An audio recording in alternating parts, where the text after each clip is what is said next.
So inside the bucket we've got sharp sand, which is 6 parts to 1 part rock type mortar additive. And the reason we can go 6 to 1 is because of the fibres that are in the mix. I don't know whether you can see that on the edge of the trowel, but that's what allows you to create a strong mix along with the plasticizers and polymers that are in the mix, and it also makes the mix permeable. 6 to 1 is the ideal mix because it allows moisture to track through the base and never get trapped behind the tile.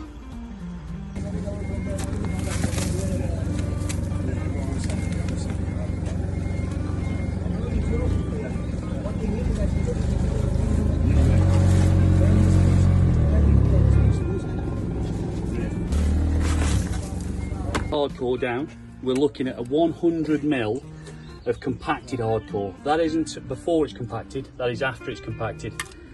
And we would recommend the hardcore 2 layers of 50mm. Compacted to 50, add a second layer of 50. Once that's compacted down, the beauty is you haven't got to wait, you can lay straight away. So what we've got here, we've got the pre-mixed mortar that we've just mixed at 6 to 1, 6 parts sharp sand to 1 part of the additive. So what we do, we'll push this out into the area where we're looking to go, and we're looking to get this nice and flat. So you've got your mortar bed down.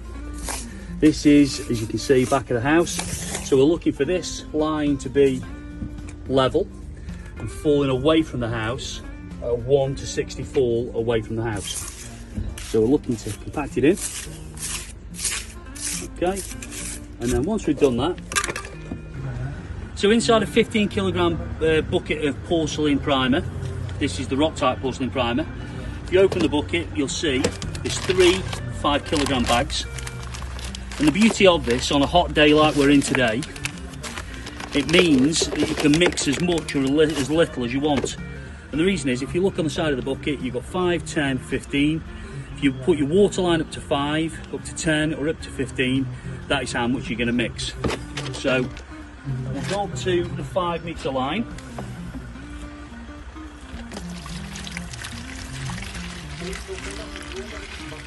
There.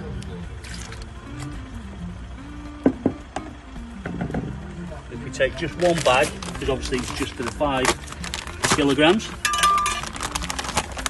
Pour it in.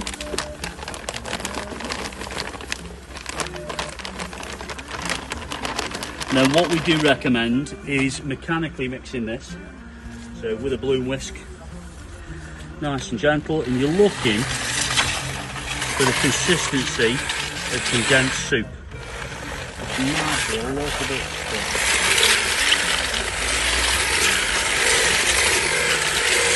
That needs a little bit more moisture. Sometimes you have to do this by eye. There we go. You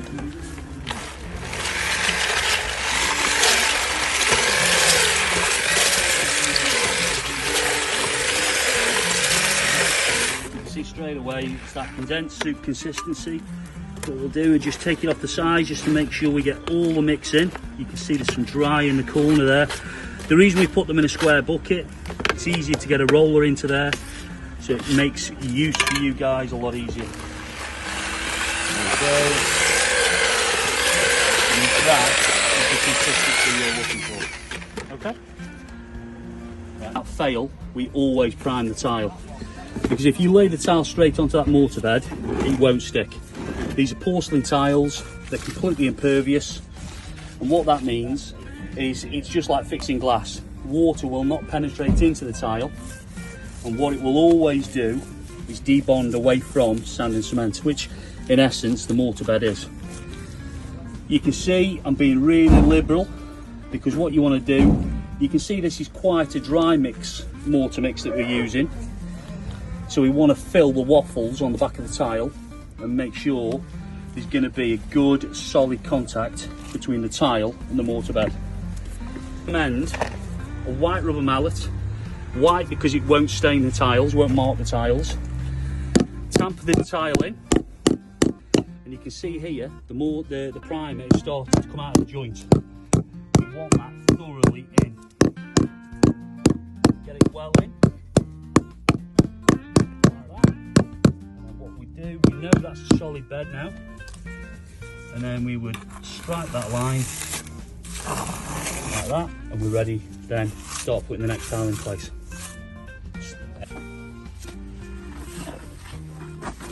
So just adding a bit more mortar to the mix here, to the bed, because I know that's going to fall away. Push it all into place.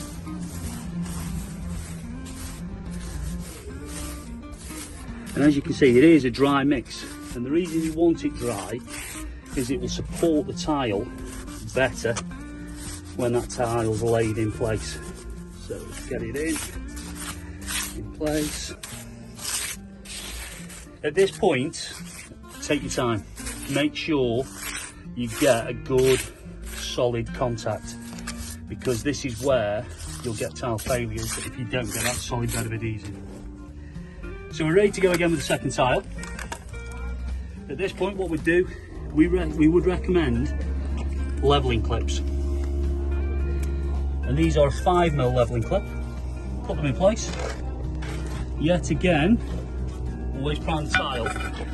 But what I'm going to do with this one, I'm going to half prime it, just to show what happens if you don't prime it at the tile. And the reason for that is when I lift it, we'll leave it down for half an hour. When we lift the tile, you'll see this side will not stick.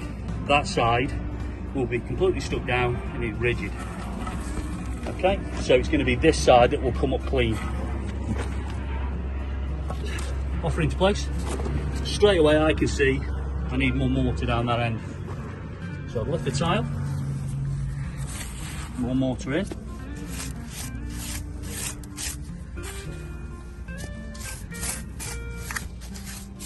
Get it in place, tile back down.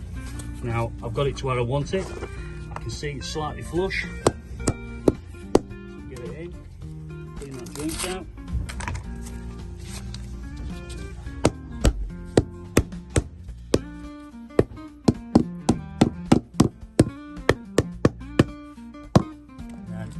Drop the leveling clip on top, and tighten it up just so we know it's nice and flat.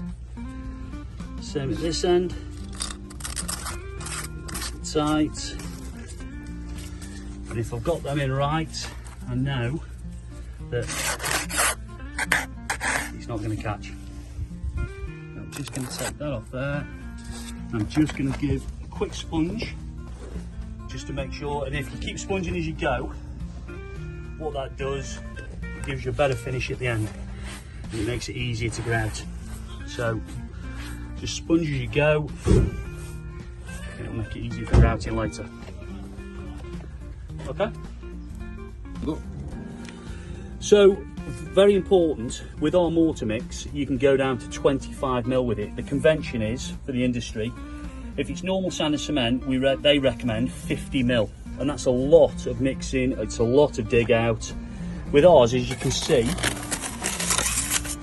you can go just to 25mm with it. That's all you need to do, and that's what we would guarantee that mix, as long as it's on to 100mm of compacted hardcore, and it's a minimum of 25mm, we guarantee it. So that is a really good mix, whereas at a 50mm mix, you've got a lot more, and you can see that how solid bed that is. That's what you want to achieve. But 25mm, it's less material to buy, less dig out when you actually come to prepare the ground, and it makes the job more cost effective than the conventional methods. You're not joking. Right? Yeah, go. Right, so we'll take the clips off, and what we'll do, we'll see how the primer's worked. So we've got them in place, and if I remember rightly, this was the side without the primer, this was the side with.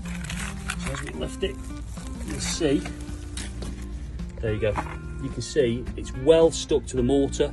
It's actually pulled the mortar away from the hardcore, but you can see on this side, nothing is taken to the back of the tile.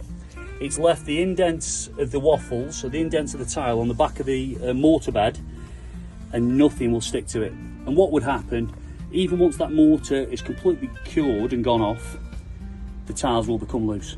This is why you have to use primer. Primer is the key to make the mortar stick to the back of the tile. Without the primer, it will fail. Okay?